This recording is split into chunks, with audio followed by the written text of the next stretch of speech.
Notre grand-mère africaine, Lucie, moins 3 180 000 ans. Nous possédons une origine unique.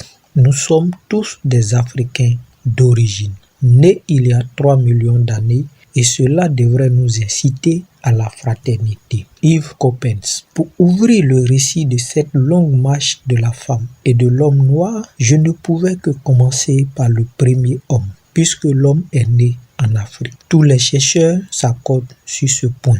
Les 80 milliards d'Homo habilis, Erectus sapiens, qui ont suivi jusqu'à aujourd'hui, ont la même origine. Ainsi, parler des Noirs, c'est parler des femmes et des hommes de toutes les couleurs. Cela rejoint le projet de mon livre. L'homme, l'homo, qu'il soit habilis le premier, Erectus le deuxième ou Sapiens le moderne, me plaît bien parce qu'il symbolise l'esprit de curiosité, d'ingéniosité, de découverte. Mais il me faut remonter plus loin encore, au pré-humain, à Lucie, née en Afrique orientale il y a 3 180 000 ans, parce qu'elle représente à nos yeux tous les âges préhistoriques. Lucie n'excède pas un être humain selon la classification scientifique, mais elle fait partie du vivier des espèces où l'humanité a puisé son ancêtre. Elle est l'une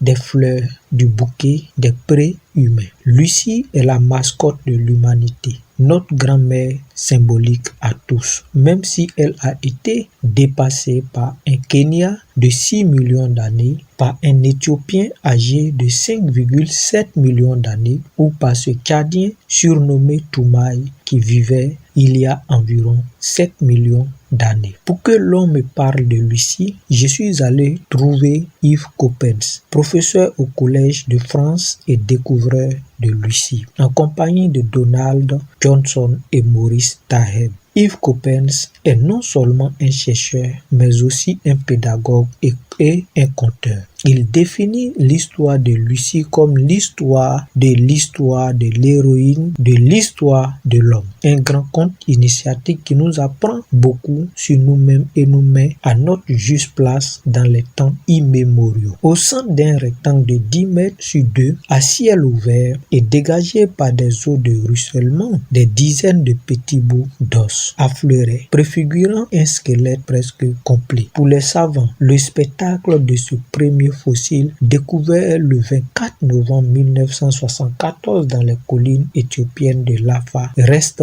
inoubliable. Au soir de la découverte de ce merveilleux témoignage qui a miraculeusement résisté à la prédation, aux pressions, érosion et dissolution, Yves Coppens et ses camarades effectuent sous la tente le marquage de leur trouvaille. La soirée est arrosée au champagne. L'un d'eux met dans le magnétophone une cassette des Beatles qui chante Lucy in the Sky with Diamonds. Lucie, ce petit nom tendre et familier, fait aussitôt l'unanimité. C'est ainsi qu'on baptise la découverte. Il est plus doux et plus simple à prononcer que son nom de catalogue AL 288 ou que son nom savant Australopithecus afarensis. Les Éthiopiens de l'expédition, quant à eux, l'appellent Bikines, tu es merveilleuse. Comment décrire Lucie, la première étoile noire de ce livre? 52 petits os déterminables, 52 fragments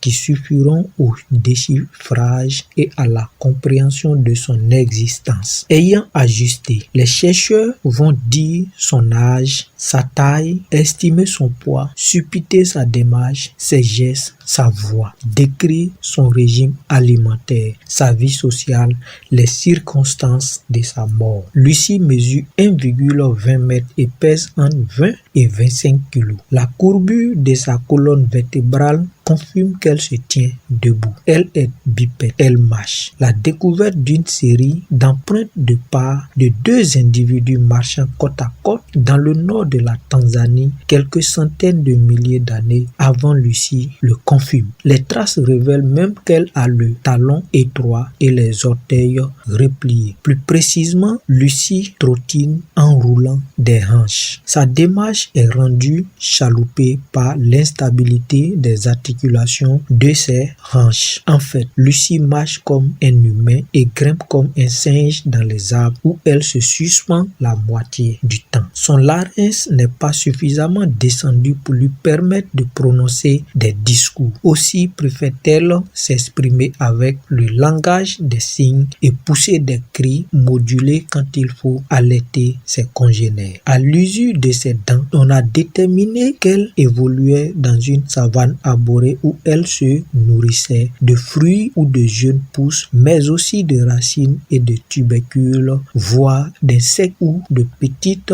charognes. Lucie vit dans un groupe d'une dizaine d'individus qui contrôlent un territoire de 10 à 90 km², souvent hostile. Mais rusée et inventive, elle s'est échappée aux dents recourbées du Marquet rhodus, une espèce de félin, et aux défenses des Dinotheriums, sorte d'éléphant. Lucie est donc une femme, comme l'a démontré l'anatomie des os de son bassin, et une femme noire. Pour se protéger des forts rayonnements UV du soleil d'Afrique tropicale, sa peau peut être démunie de poils. A sécrété une forte densité de mélanine, un pigment dont la couleur est marron foncé. Ainsi, il n'y a pas de blanc, de jaune ou de noir, mais une couleur unique, le marron, qui va du plus clair quand la production de mélanine est faible au plus foncé quand elle est élevée. La peau est un parasol biologique qui s'ajuste en fonction des UV susceptibles de passer dans notre corps. Au fond, rien de plus simple et naturel que cette belle couleur qui a fait couler tant d'encre et surtout tant de sang. Le seul désagrément serait d'avoir une peau très claire dans un pays fortement ensoleillé ou une peau très foncée dans un pays sans luminosité, engendrant des carences en vitamine D pour la croissance des enfants. Quant aux cheveux de Lucie, on peut imaginer qu'ils étaient crépus et denses. Dans les pays chauds, les cheveux servent à retenir l'eau qui transpire par la tête, à éliminer la déshydratation, à limiter la déshydratation. Dans les pays froids, les cheveux sont plus raides et espacés pour que l'eau circule. Si l'on élimine l'enveloppe corporelle d'un être humain et que l'on plonge à l'intérieur de son corps, on est incapable de déterminer son origine.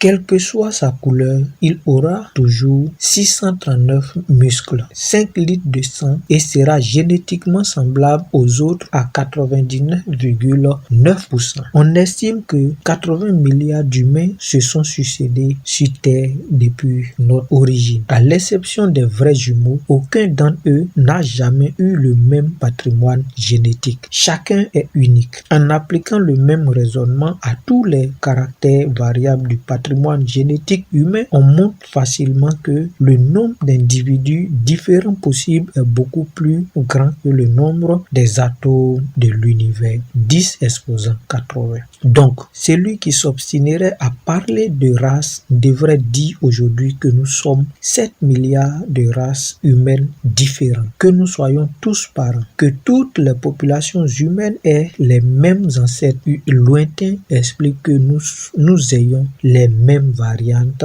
de gènes. Quelle que soit notre apparence physique, tous nos gènes sont les copies des gènes des premiers humains. Lucie, après avoir mis au monde une demi-douzaine, voire une douzaine d'enfants, allez savoir, est décédée à l'âge de 20 ans. Au terme d'une vie bien remplie, 20 ans est un âge avancé à une époque où l'on est mature à 10 ans. Est-ce par faiblesse, par inadvertance, par traîtrise ou par accident qu'elle se noya dans une mare, car elle se noya. Les scientifiques ont la preuve. Aucun charognard n'a dispersé ses ossements et des sédiments lacustres entourent sa sépulture naturelle. Le temps a passé. Depuis la mort de Lucie, des couches de sédiments ont recouvert d'autres couches de sédiments. De génération en génération, les parents ont transmis de nouvelles combinaisons de leurs variantes génétiques à leurs enfants. C'est ainsi que les enfants des enfants de Lucie ont vu leur crâne se développer et sont devenus sapiens. Ils ont quitté de plus en plus souvent leur berceau africain pour se risquer au-delà de la savane, ont pénétré dans les forêts, traversé les mers, les déserts et les montagnes. Quand une colline se dressait devant eux, ils avaient envie d'y monter et une fois au sommet, il voulait voir plus loin. C'est ainsi que les enfants de Lucie ont enfanté toute la terre jusqu'à l'homme moderne, cet immigré africain.